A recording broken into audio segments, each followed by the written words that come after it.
আজ আমি যে গল্পটা পড়ে শোনাবো সেই গল্পটির নাম দি নেস্ট। লেখিকা নবনীতা দেবসেন। রঞ্জন ঢুকতেই আমি উল্লসিত হয়ে জিজ্ঞেস করলুম, কী রে, কেমন বেড়ালি গোমো বসন মামার বাড়ি? আর বলো না নবনীতাদি, বসন মামার ব্যাপার। আমি উৎসাহিত। এই শুরু হয়ে গেল আরেকখানা বসন মামার গল্প। রঞ্জন বলতে পারে আমার চেয়ে ঢের ভালো তার মামার ব্যাপার স্যাপার। একদিন বসন্ত মামা এসেই শুরু করলেন, বাংলো পাইছি, বাংলো, কোয়ার্টার। ও মেজদি, শোনেন শোনেন, আমাগো দৈন্যদশা ঘুচাইছে রেল কোম্পানি। আপনার বৌমাগো লইয়া গেছি গোমো। ওহ, ইলাহি কাণ্ড, প্রাসাদোপম গৃহ, বুঝলেন মেজদি? ইন্ডিয়ান কোয়ার্টার খালি নাই, ইউরোপিয়ান কোয়ার্টার্স দিয়া দিছে। আর চিন্তা নাই, রঞ্জু মঞ্জু সন্টু যাই সখন দেখা আসিস কোয়ার্টার্স কারে কয়। পাঠাইয়া দেন মেজদি পোলাপানগুলা রে, হেলথটা ফিরাইয়া আসুক। ওহ, যা চেহারা হয়েছে একখান, মনে হয় 50-এর মন্বন্তর থিকা সুফেনির রাখছেন ঘরে। তাকান যায় না, কাঠি কাঠি হাত পা, ও দেখবি গিয়া তুতুমিতুর চেহারা। দেখিস নাই তো মামা তো ভাই বোন দুইডারে কোনো দিন, বুঝলেন মেজদি? খাইয়া দাইয়া স্বাস্থ্যটা ফিরাইয়া আসুক, গায়ে গত্তি লাগাইয়া ফিরবি ক্ষণে। তোদের মামি রন্ধনে দ্রৌপদী, আর ঘরে তো চড়ুই পাখির মতো মুরগি দৌড়াতো। ধরো কাটো খাও, ধরো কাটো খাও, বাস। যত না মানুষ তত মুরগি। পালকের পাহাড় হইছে কোয়ার্টারের পিছনে, আর যত মুরগি তত ডিম। আজ সে কি কোয়ার্টার, প্যালেশিয়াল বিল্ডিং। মিসদি, থাইকাও সুখ, দেখাও সুখ। রঞ্জু মঞ্জু সন্টু শোন, ডাইরেকশন দিয়া দেই, মন দিয়া শোন। গোমো স্টেশনে নাইমা ধরবি রিক্সা, শত শত রিক্সা লাইন দিয়া খাড়াইয়া আছে প্যাসেঞ্জারের লইগা। বলবি বসন্ত বটব ব্যালকাক বাংলো মে চলো, দি নেস্ট। বাস, আর কিছুই কইতে লাগবো না। চড়বি রিক্সায়, সিধাই লইয়া যাইব। রঞ্জু মঞ্জু সন্টু কনসেন্ট্রেট কইরা শুইনা নাও। স্টেশনের থিকা বাইর হইয়াই অনন্ত বিস্তার রাস্তা, লাল সুরকি বিছান, রাঙামাটির পথ, সিধা চইলা যায় দিগন্তের পানে। দুই পাশে ফলের বাগান, ফুলের বাগিচা, ইউক্যালিপটাসের বনানি, আর শাল বিথিকা আর ক্যাকটাসের জঙ্গল। আর তার ফাঁকে ফাঁকে ফুইটটা আছে সব বিশাল বিশাল বাংলো বাড়ি, ধনী লোকের বসত বাটি, রিচ ম্যানস রেসিডেন্সিয়াল কোয়ার্টার্স। তারই একটা হইল দি নেস্ট, মানে আমাগো বাসস্থান, মানে কোয়ার্টার্স আর কি।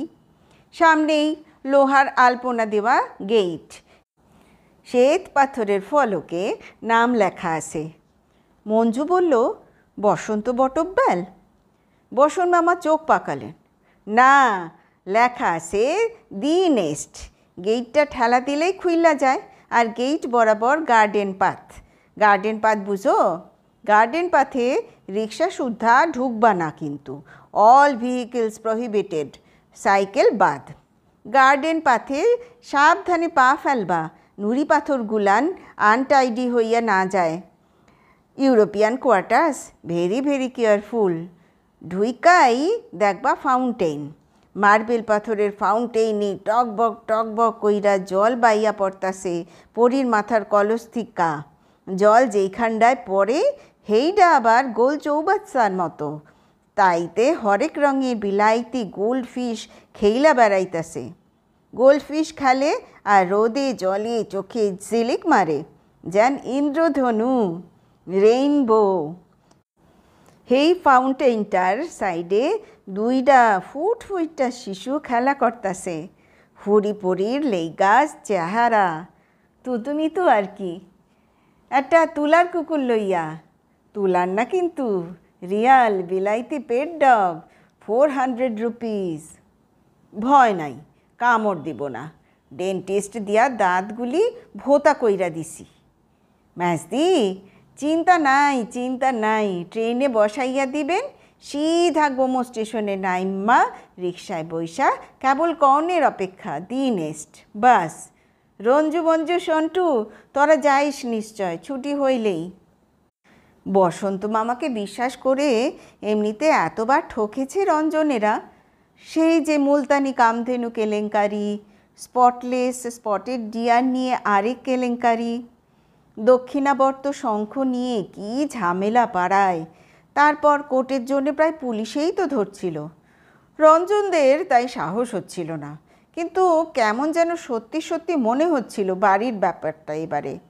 এভাবে কেউ নেমন্তন্ন করতে পারে সত্যি না হলে? মঞ্জুটা কিন্তু কিছুতেই রাজি হলো না। কিন্তু রঞ্জন আর সন্টু একদিন ট্রেনে চড়ে বসলো, সিধে গোময় গিয়ে নামলো। সত্যি গাদা গাদা রিক্সা ছিল স্টেশনে। একটায় উঠে বসে সন্টু বলল, বসন্ত বটব্বালকা বাংলো মে চলো। রিক্সাওয়ালা হাঁ করে তাকিয়ে রইল মুখের দিকে। বসন্ত বটব্বালকা বাংলো নেহি জানতা? রিক্সাওয়ালা মাথা নাড়ল, নাহি জানতা বাবু। এবার রঞ্জন বলল, দি নেক্সট জানতা, দি নেক্সট। এতক্ষণে এক গাল হেসে প্যাডেল করতে শুরু করে দিল রিক্সাওয়ালা।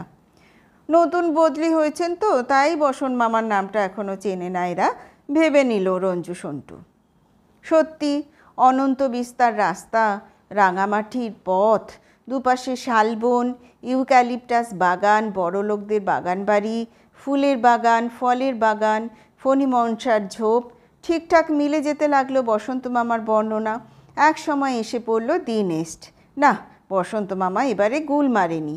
মঞ্জুটা বোকা, সন্দেহ করে কিছুতেই এলো না।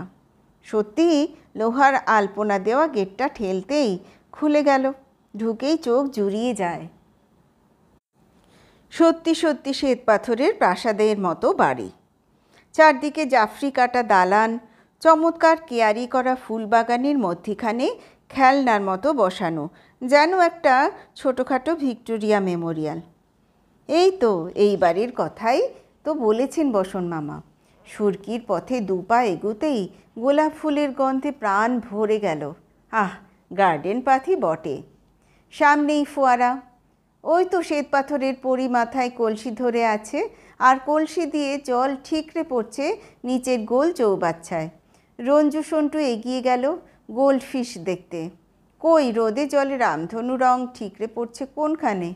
এমন সময়ে একটা সাদা কুকুর নিয়ে খেলতে খেলতে ফুটফুটে দুটো বাচ্চা বেরিয়ে এলো ফোয়ারার ওপাশ থেকে। কুকুরটা যেন তুলোর তৈরি একটা পুতুল। কুকুর না বেড়াল ঠিক বোঝা যায় না। নেহাত খিউ খিউ করে ডাকছে, তাই কুকুর বলে বিশ্বাস হয়। 400 রুপিস, সন্টু বলল রঞ্জুর কানে কানে। বাচ্চা দুটো ঠিক পুতুলেরই মতো, দেখলেই আদর করতে ইচ্ছে করে। কোঁকড়া কোঁকড়া ঝাঁকড়া সোনালি চুল, গালে মুখে ঝাঁপাঝাঁপি করছে, নীল চোখ, ধপধপে ফর্সা, যেন সাহেব বাচ্চা। এই তাদের বসন মামার তুতুমিতু? বাহ! রঞ্জু সন্টু স্তব্ধ। বসন মামার মেয়েরাই ওদের আগে দেখতে পেল, দেখে এক গাল হেসে দিল, বড়টা হাত নেড়ে ডাকল, হাই, ঠিক যেন সাহেবের মতো উচ্চারণ। আমাদের এক্সপেক্ট করছিল মনে হয়, রঞ্জন বলল সন্টুকে। তারপর ওরাও হেসে বলল, হাই। সন্টু বলল, বাপরে, বসন মামার বাচ্চাগুলো নিশ্চয়ই সাহেবদের স্কুলে পড়ে, এইটুকু বয়সে এমন প্রোনাউন্সিয়েশন। রঞ্জন বলল, মঞ্জুটা আসেনি, ভালোই করেছে, এখানে কেমন যেন বাঙাল বাঙাল ঠেকছে নিজেদের। সন্টু বলল, ইউরোপিয়ান কোয়ার্টার্স কি না, তাই। মিষ্টি বাচ্চা দুটো কুকুর নিয়ে এদিকে আসছে দেখে ওরাও পায়ে পায়ে এগোতে থাকে তাদের দিকে। কেবল মুখের হাসিটা একটু ক্যালেন্ডারের ছবির মতো ফিক্সড হয়ে থাকে সন্টু রঞ্জুর ঠোঁটে। ভেতরে ভেতরে কেমন একটা অস্বস্তি দানা বাঁধতে থাকে। এমন সময় পিঠের ওপরে এক প্রবল থাবড়া, সঙ্গে বসন্ত মামার হুঙ্কার। আরে আরে আরে, কি আনন্দ, কি আনন্দ! সন্টু, রঞ্জু, আয়সা পড়ছস? মঞ্জু কই? সদা পচা মেন্তি, ওরা আসে নাই? চল চল। রঞ্জনদের ধরে প্রাণ এলো। বাবা, একসঙ্গে বলে উঠল দুজনে, বাহ, কি সুন্দর তোমার মেয়েরা বসন মামা। হ্যাঁ, চল ওইদিকে চল, বসন মামা তাড়া লাগান। রঞ্জনরা ভিক্টোরিয়া মেমোরিয়াল জুনিয়রের দিকে এগোতে থাকে। বসন্ত মামা হাত ধরে হ্যাঁচকা টানেন। আহা, ওই দিকে কই যাও? ওই দিকে না, ওই দিকে না, এই দিকে আসো, এই দিকে। কে জানে কোন দিকে এন্ট্রান্স। গার্ডেন পাথটা দুভাগ হয়ে একটা রাস্তা বাগানের পিছন দিকে চলে গেছে। ওরা সেইটে নেয়। পেছন দিকে বুঝি এন্ট্রান্স হবেও বা। ওরা অন্যদিকে বেঁকে যায়। পরীর মতো বাচ্চা দুটো হাত নেড়ে নেড়ে হাসতে থাকে দূর থেকে। বাই বাই করে না আয় আয় করে কে জানে। রঞ্জন বলে, তুতুমিতুরা আসবে না? বসন মামা বললেন, আহ, তারাটা কি এর? হ্যাঁ, আইবো আইবো, টাইমলি আইবো। হাঁটতে হাঁটতে প্রাসাদ পার হয়ে যায়। সন্টু বলে, এন্ট্রান্সটা ঠিক কোনখানে বসন মামা? গোটা বাড়িটাই তো পেরিয়ে গেল। আহ, আইবো আইবো, তারাটা কি এর শুনি। রঞ্জন বলে, বাচ্চারা তো কই এলো না বসন মামা। বসন মামা এবার বললেন, কাকো কথা ক, ওই নীল চক্ষুগুলান? ওইগুলা হইব আমার তুতুমিতু। ওই বিড়াল চক্ষু কটা কেশ ছো, ওইগুলান আমার মাইয়া নাকি? ম্লেচ্ছ ম্লেচ্ছ, সব কয়টাই ম্লেচ্ছ। আমেরিকান ছ্যামরির পোলাপান, অন্য বাড়িটায় থাকে। সামনে প্রবল ধোঁয়ার পাঁচিল। রঞ্জু সন্টু দাঁড়িয়ে পড়ে, মনে হয় বাগানে আগুন লেগে গেছে। সন্টু বলে, মালিরা বোধহয় শুকনো পাতা জ্বালাচ্ছে না বসন মামা? বসন মামা অন্যমনস্কভাবে বলেন, ওই হইবখানে কিছু একটা। এমন সময় ওই ধোঁয়ার পাঁচিল ভেদ করে আস্ত আস্ত পান্তুভূতের জ্যান্ত ছানা বেরিয়ে এলো একজোড়া। তাদের নাকে সর্দি, চুলে জট। ছুটতে এসে বসন মামার হাঁটু জড়িয়ে ধরে বাবা বাবা বলে নাকি সুরে নাচতে থাকে। তাদের পেছু পেছু তালপাতার পাখা হাতে উদিত হন তাদের মা। তোলা উনুনটাকে এখন বেশ দেখা যাচ্ছে। ওইটুকুনি জিনিসের এমনি ধোঁয়ার জের। ক্রমশ ওরা ধোঁয়া পেরিয়ে এলো।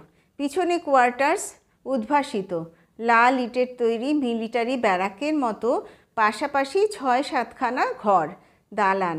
প্রত্যেকটির সামনে বাগানে একটা করে উনুন ধরানো হচ্ছে। কয়েকটা খাটিয়া ইতস্তত ছড়ানো। একটি খাটিয়ায় বসে একজন গুফো ব্যক্তি খৈনি ডলতে ডলতে মন খুলে রামা হোঁ গাইছেন।